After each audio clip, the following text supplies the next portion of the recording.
A short interactive video on the usefulness of competency mapping and its relevance. The aim of the video is to brief on the competency framework at GAIL and its relevance and use for a better performance mapping. To ease the content, we would make it as an example of performance mapping of an executive and appraisal by reporting officer. Anuj has joined as a marketing officer at GAIL last year and it is his first performance appraisal. Because he has given his full efforts to the work assigned to him, still is worried if he is competent enough for the job and how to develop on them. In the meanwhile, Shri Bharat, who is reporting officer of Shri Anuj, is confused on how he can effectively carry out his performance appraisal on the basis of competencies and utilize the competency framework to ensure his maximum work output. Therefore, he decided to approach Ms. Neha, the concerned PMS nodal coordinator, to understand the competency framework. And here, I was carrying out the year-end appraisal of Shri Anuj, Senior Officer, Marketing, who reports to me. But, I am a bit perplexed on how to make assessment of the competencies. Hi sir. Sure, I certainly will be able to explain you the concept of competency framework. Let me begin first by explaining you what is competency and how the framework has been designed in GAIL. Shall we proceed? Yes please.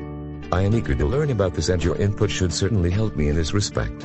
Competency is basically an underlying characteristic in an individual that enables him or her to improve the efficiency or performance in the job.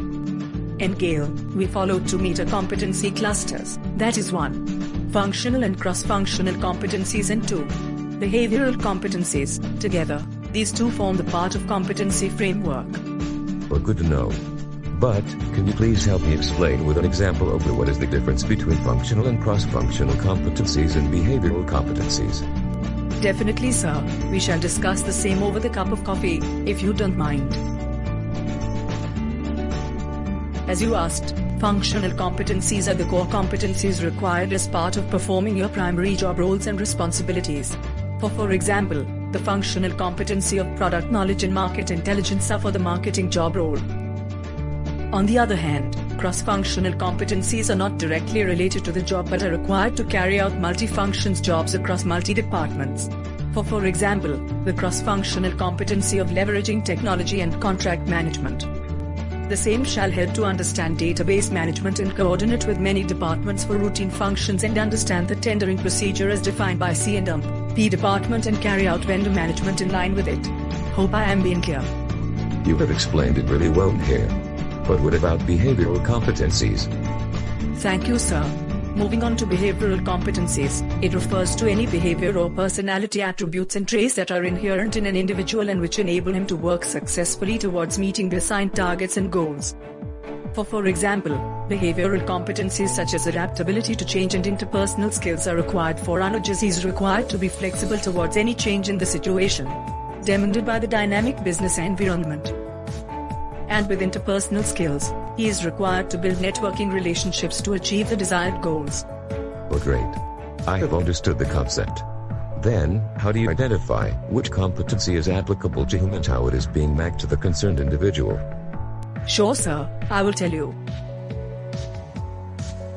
Basically, under the competency framework model, the first meter competency cluster, that is functional and cross-functional competencies, are mapped to the unique role. These are assigned to an individual by the concerned head mapped in the system. Hence, once he assigns a unique role to an individual, the functional and cross-functional competencies tagged to the unique role are automatically mapped to the individual. The master list of functional and cross-functional competencies maintained in GAIL contains a list of 42 functional competencies and 7 cross-functional competencies which are selected appropriately and tagged to the concerned unique role. Oh great. And what about the other meter competency cluster of behavioral competencies? Is it also tagged to the unique role? No sir.